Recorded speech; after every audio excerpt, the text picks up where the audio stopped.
Uniosp, saúde para toda a vida, apresenta programa Saúde na TV. Oferecimento, Laboratórios Gema Galgani, tecnologia e precisão a serviço da saúde. Dentro de 5 segundos, programa Saúde na TV.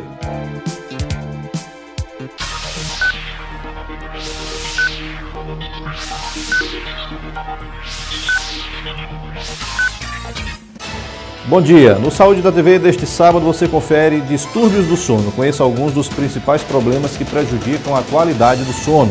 E o tema do quadro Farmácias de Manipulação é estresse. Conheça os produtos manipulados que tratam deste mal. E o Saúde na TV conversou com o psicanalista Ernesto Mandelli. Ele explica o que são as disfunções sexuais. Fique ligado no programa de hoje, que está começando agora.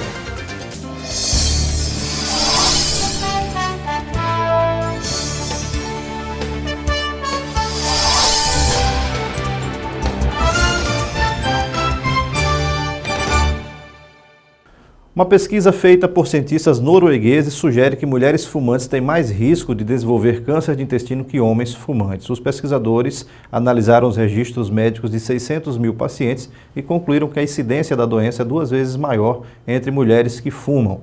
O risco de desenvolver a doença mostrou-se especialmente alto entre mulheres que começaram a fumar aos 16 anos ou mais jovens e aquelas que fumaram durante décadas. No período analisado, cerca de 4 mil pacientes tiveram câncer no intestino.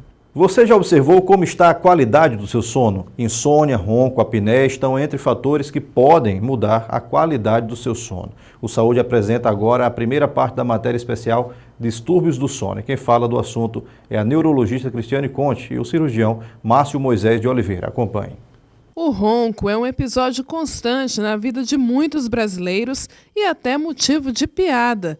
Quem nunca foi alvo de críticas bem-humoradas sobre aquele barulho incômodo que mais parece o motor em pleno funcionamento durante o sono? Brincadeiras à parte, o fato é que o ronco pode ser um sinal orgânico de que algo não vai bem com a saúde. O barulho surge a partir de um aumento da resistência das vias aéreas, como explica a neurologista Cristiane Conte. Então, é aquele barulho que a gente tem quando a gente está dormindo à noite.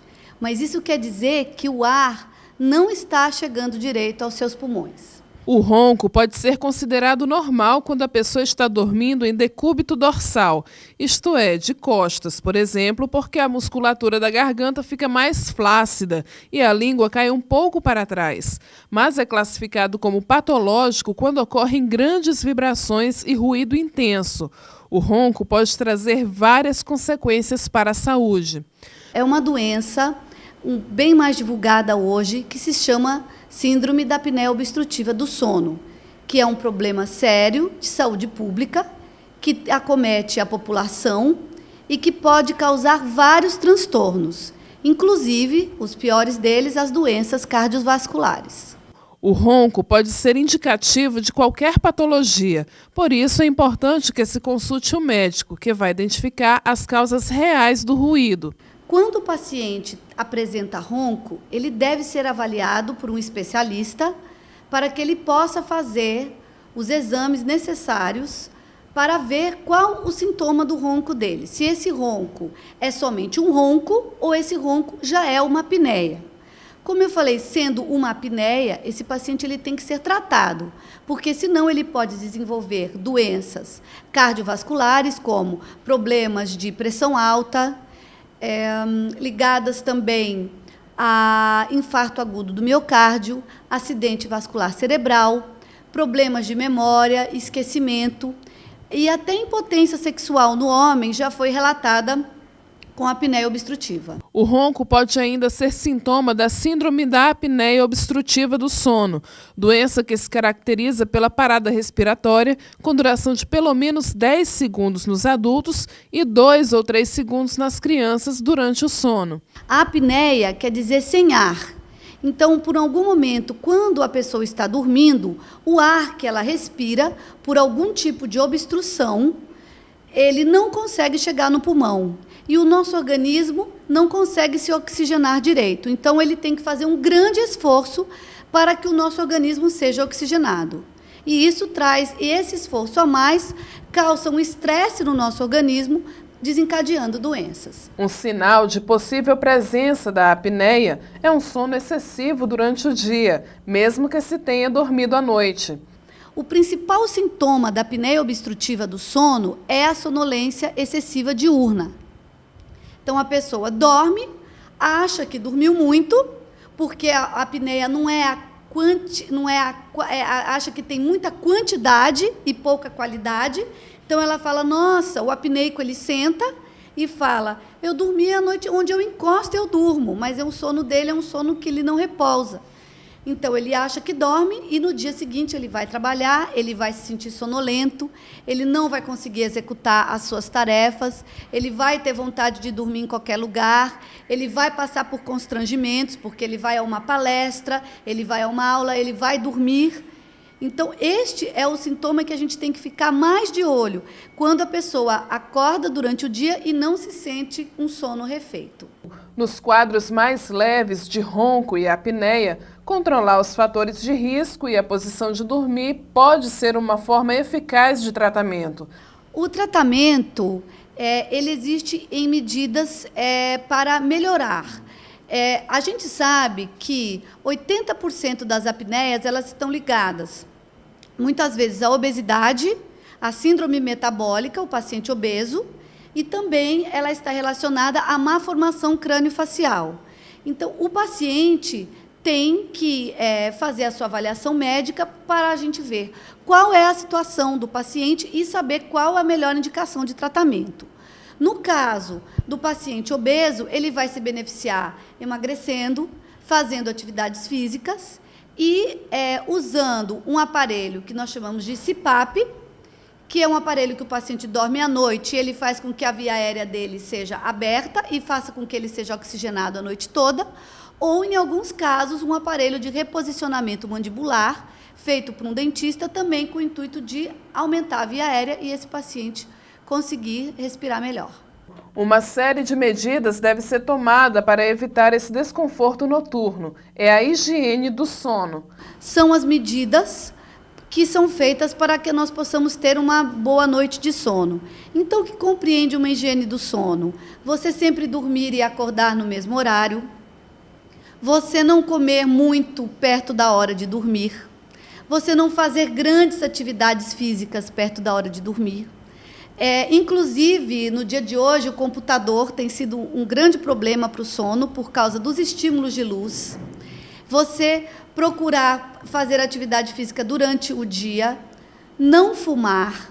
Então, todas essas atitudes, procurar manter o peso, fazem com que você tenha, embora simples, elas tenham um efeito no seu sono durante a noite. A apneia pode causar muitos transtornos ao organismo de forma geral, principalmente gastrointestinais, como explica o cirurgião Márcio Moisés de Oliveira. Como a apneia ela tem múltiplos fatores causais, entre eles as alterações crâniofaciais, como a doutora Cristiane já mencionou, é importante a avaliação desse paciente não somente pelo cardiologista, pelo neurologista, pelo médico de sono. Entre as muitas causas existem o desvio de septo nasal, as amidalites e a hipertrofia de adenoide, ou seja, a adenoide aumentada, consequência de várias inflamações de garganta, que vão fazer também a obstrução, como a obesidade já mencionada, e alterações gastrointestinais. Essas alterações gastrointestinais que estão correlacionadas à apneia e ao ronco, uma de imediato que a gente pode mencionar é o refluxo gastroesofágico. E aí vem a velha história, quem é que causa o quê? Se é o ronco causando o refluxo ou o refluxo piorando o ronco, mas que elas estão correlacionadas e convivem bem, isso é fato.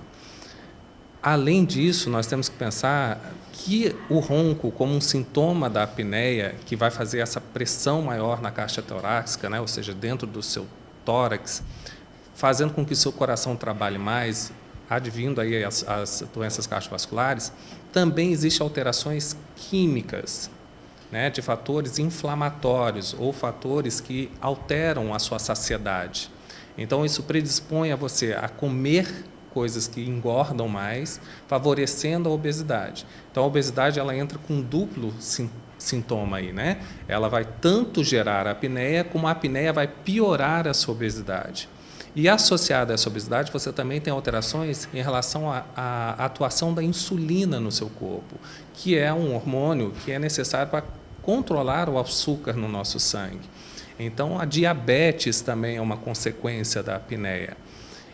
Visto isso, então, as doenças cardiovasculares, a síndrome metabólica, que é a síndrome metabólica, é a associação da obesidade com a hipertensão, a diabetes, entre outros fatores, como o aumento do colesterol, que é outra coisa que a apneia pode alterar, é o distúrbios dos lipídios, né? Que a gente chama de dislipidemias. Então, muita coisa acontece associada à apneia. Por isso que é uma doença de caráter de saúde pública, né? O fato da sonolência excessiva diurna atrapalhar, por exemplo, os motoristas que trabalham em turnos, pessoas que lidam com maquinário pesado, que pode acontecer aí acidentes de trabalhos. Então, a apneia é uma coisa muito importante a ser investigada. No próximo bloco, no quadro Farmácias de Manipulação, a gente fala sobre estresse. Não saia daí, Saúde na TV dá um tempinho e volta já já.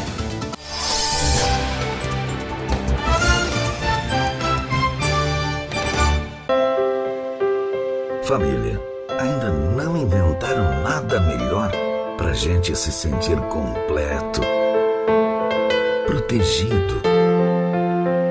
É aquela magia da vida em que você une amor, confiança e a esperança de um futuro perfeito, vivendo plenamente com saúde. Uniosp, saúde para toda a vida. O olho humano é capaz de distinguir 10 milhões de cores. Com precisão, a informação é sempre mais confiável. Por isso, o Laboratório Gema Galgani, em seu compromisso com a tecnologia, dedicação e qualidade, prioriza o cuidado máximo em cada exame clínico. Laboratório Gema Galgani. Nossa exatidão é o melhor resultado.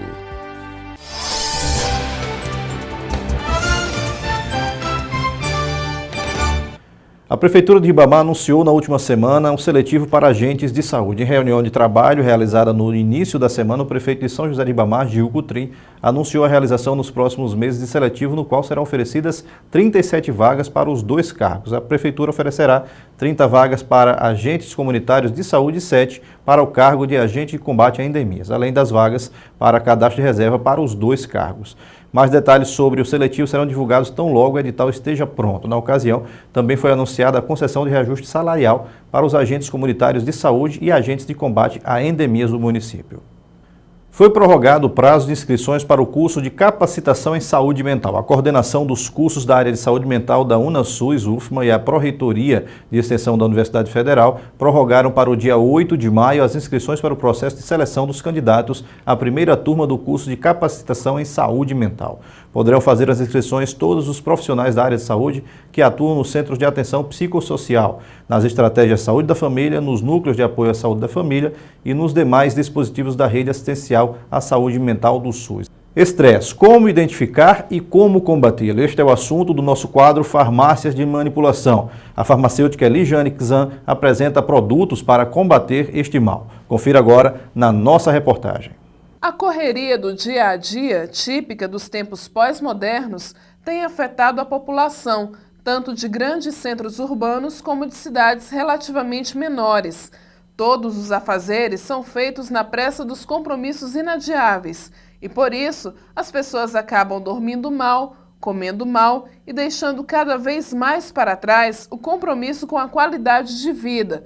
Tudo isso pode finalmente desencadear o conhecido estresse, que, se não for tratado, pode evoluir para uma depressão.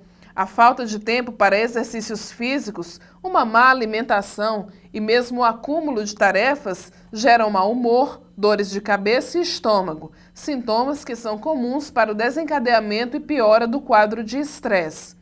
O estresse é desencadeado por vários fatores, né? Problemas emocionais, o estresse do trabalho, o estresse do dia a dia, a correria, o trânsito, né? Problemas relacionados a trabalho, enfim, que podem está desencadeando o estresse, que é o quê? O má funcionamento do organismo, que leva a gente a ter fatores, sintomas gastrointestinais, distúrbios, como cansaço, né? Podem também levar à depressão, porque de qualquer forma é um desgaste do organismo, tá? Então tudo isso também age também na musculatura, a gente fica menos predisposto, menos proativo. A Formulária Farmácia de Manipulação criou um composto anti-estresse totalmente natural, à base de ervas e vitamina C, que auxilia na imunidade. O combate do estresse, ele tem como coadjuvantes medicamentos, né, que podem ser à base de catuaba, à base de ginseng, à base de vitamina C e cafeína. E você também pode estar revigorando o seu metabolismo, distúrbios gastrointestinais. Então essa é a proposta da Formulária, tá? Esse princípio ativo, ele não tem interações farmacológicas, tá? O mínimo de interações farmacológicas possíveis, e todo mundo pode estar tomando 2 cápsulas ao dia. O composto anti-estresse praticamente não tem efeitos colaterais e pode ser adquirido na Formulária sem prescrição médica. Mas é importante lembrar que pacientes hipertensos devem evitá-lo por conter cafeína em sua composição, que é um estimulante natural. Todos podem comprar, até porque as terapias anti-estresse, elas podem ser encontradas também em qualquer farmácia.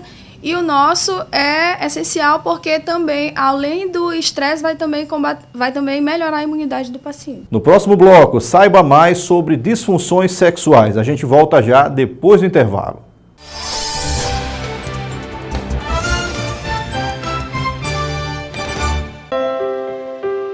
Família, ainda não inventaram nada melhor pra gente se sentir completo, protegido. É aquela magia da vida em que você une amor, confiança e a esperança de um futuro perfeito, vivendo plenamente, com saúde. Uniosp, saúde para toda a vida. A mão humana tem 27 ossos e 35 músculos. Com precisão, a informação é sempre mais confiável. Por isso, o Laboratório Gema Galgani, em seu compromisso com a tecnologia, dedicação e qualidade, prioriza o cuidado máximo em cada exame clínico. Laboratório Gema Galgani. Nossa exatidão é o melhor resultado.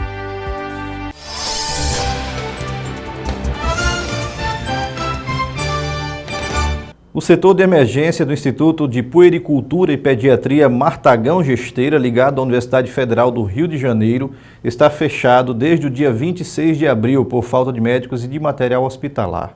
O instituto, que fica na Ilha do Fundão, na zona norte do Rio, atende casos pediátricos graves e é o único com setor de emergência dentro de um hospital universitário do Rio de Janeiro que funciona 24 horas. De acordo com o diretor Edmilson Migovski, é difícil manter os médicos na unidade em função do baixo salário. Eles não têm vínculo empregatício nem carteira assinada, ou benefícios como o 13º salário.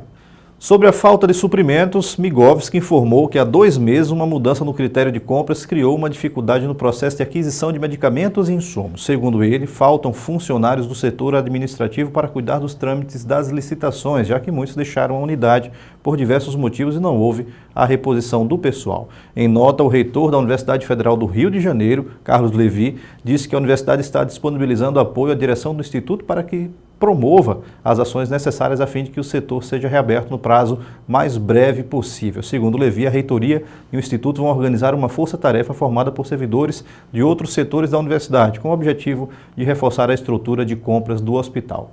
O reitor disse ainda que este mês foram publicados editais de concurso para mais de 100 vagas destinadas a técnico administrativo da UFRJ, incluindo os médicos de emergência. Alterações da sexualidade, dificuldades de relacionamento, patologias da sexualidade humana. Esses e outros assuntos estão ligados às disfunções sexuais. Quem explica mais sobre o assunto é o psicanalista Ernesto Mandelli. Confira agora na nossa reportagem. Boa parte da população tem uma certa resistência a qualquer coisa ligada ao sexo. Medo, vergonha, dificuldade em excitar-se ou mesmo em ter um orgasmo, entre tantos outros fatores. São as disfunções sexuais que atingem 55% dos homens e 65% das mulheres, segundo dados da Sociedade Brasileira de Estudos da Sexualidade Humana. O psicanalista Ernesto Mandelli define o problema. As disfunções sexuais é a incapacidade do homem ou da mulher de desempenhar a atividade sexual no seu todo. E você tem, vamos dizer assim, a resposta sexual humana, ela mostra em que partes essa disfunção, esse não funcionamento acontece. A maioria das classificações nos dão em 3 níveis, que é a fase do desejo, a fase da excitação e a fase do orgasmo. Alguns teóricos colocam ainda uma 4ª fase, que é a fase da resolução, mas que nessa fase da resolução nós não temos, na realidade, disfunções sexuais, nós temos inadequação sexual. É quando o casal, os parceiros, não conseguem ter uma sintonia da sua resposta sexual. Então aí você tem uma inadequação. Mas no aspecto da maioria das pessoas, as disfunções estão classificadas ou disfunção de desejo, quando a pessoa tem desejo a mais ou a menos, disfunção de excitação, né, e a disfunção de orgasmo. As causas das disfunções sexuais têm fundo emocional ou físico, cabendo ao terapeuta identificá-las. Vão desde desequilíbrios hormonais até o uso de medicamentos antidepressivos, que provocam uma queda na libido. Na realidade, você tem causas físicas e você tem causas emocionais. E muitas vezes essas 2 causas se juntam, né? Mas é muito mais comum, por exemplo, você ter causas físicas, por exemplo, nos homens em relação às disfunções de desejo. Então, quando um homem tem um problema de desejo sexual, na grande maioria das vezes está ligada ao aspecto do nível de hormônio testosterona. É uma queda do nível de hormônio, então ele passa a ter uma dificuldade de ter desejo, né? Também, muitas vezes, as pessoas que tomam antidepressivos, um dos efeitos colaterais, na grande maioria das pessoas, é a baixa do desejo sexual. Então, você tem esses aspectos que são físicos, né? E os aspectos emocionais vêm da estruturação emocional do ser humano, que, na realidade, a grande maioria das vezes, é uma disfunção emocional, é um problema emocional, uma causa emocional e não fisiológica. Um fator preponderante nas disfunções sexuais está relacionado a um aspecto cultural da nossa sociedade. Muitas vezes, a criação e educação repressoras dos filhos do ponto de vista sexual podem criar pudores exagerados que, em níveis críticos, podem inibir a sexualidade dessas crianças quando se tornam adultas. Na realidade, na parte emocional das disfunções sexuais, isso é a base. A maneira como a criança aprendeu com o pai, a mãe ou a babá a ver os aspectos da sexualidade, né? Então você percebe, por exemplo, que o número de disfunções sexuais nas mulheres é maior do que nos homens. Por quê? Porque as mulheres normalmente são educadas de uma maneira muito mais reprimidas do que os homens, né? Então você vê, por exemplo, muitas vezes o menino andar sem calção, sem cueca, andar nuzinho, mas isso não se deixa fazer muitas vezes nas meninas. Então tudo isso vai estruturando a sexualidade da criança e que vai se transformar depois no adulto. Uma das disfunções sexuais mais comuns e que acomete grande parte das mulheres é a anorgasmia. Ela também decorre de uma criação mais conservadora das meninas em relação aos meninos. Esse conservadorismo coloca as mulheres em posição sexualmente de submissão aos homens e o sexo como um instrumento unicamente de procriação, quando muito de satisfação apenas masculina. Na realidade, eu faço parte da Sociedade Brasileira de Estudos da Sexualidade Humana. E uma pesquisa feita alguns anos atrás mostra que em torno de mais ou menos 65% das mulheres apresentam disfunções sexuais e em torno de 55% dos homens. E isso está ligado exatamente ao tipo de educação que se recebe, né? Você tem a educação machista, que normalmente é dada pela mãe, né? A mãe é que é responsável, na maioria das vezes, por essa educação machista, e nós podemos observar que a mãe educa a menina diferente do que educa o menino, né? O menino é muito mais solto e a menina muito mais presa.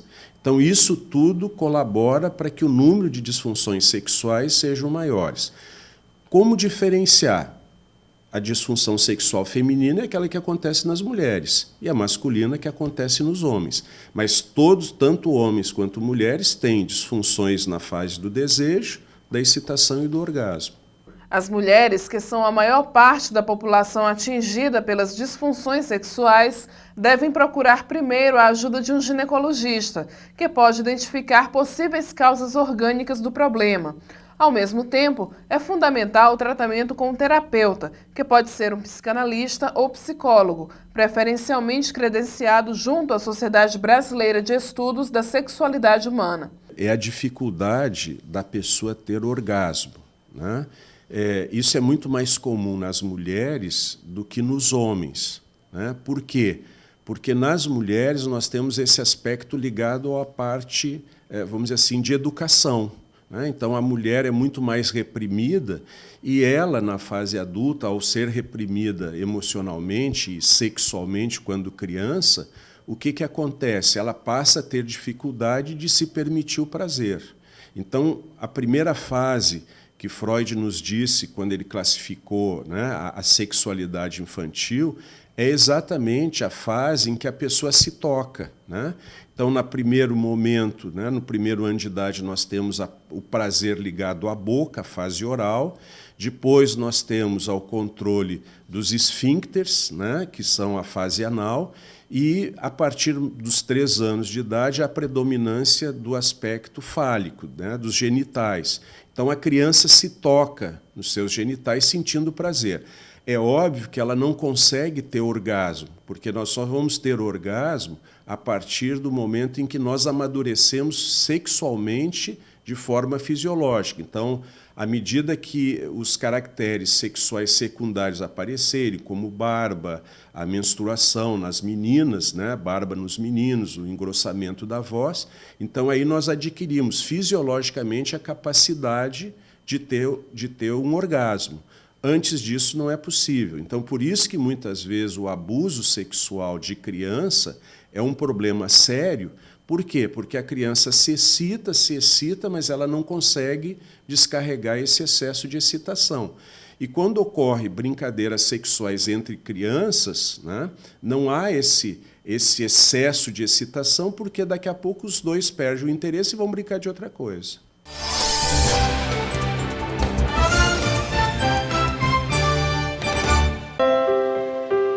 Família, ainda não inventaram nada melhor pra gente se sentir completo, protegido. É aquela magia da vida em que você une amor, confiança e a esperança de um futuro perfeito, vivendo plenamente, com saúde. Uniosp, saúde para toda a vida. O cérebro possui 12 milhões de células nervosas. Com precisão, a informação é sempre mais confiável. Por isso, o Laboratório Gema Galgani, em seu compromisso com a tecnologia, dedicação e qualidade, prioriza o cuidado máximo em cada exame clínico. Laboratório Gema Galgani. Nossa exatidão é o melhor resultado.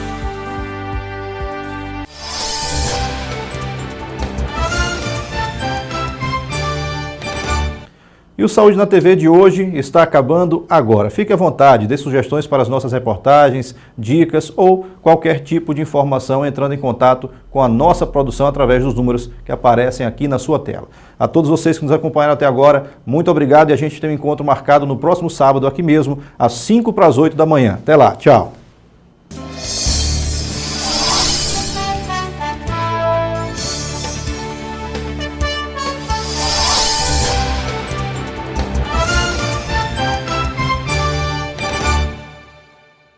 Você acabou de assistir programa Saúde na TV. Um oferecimento.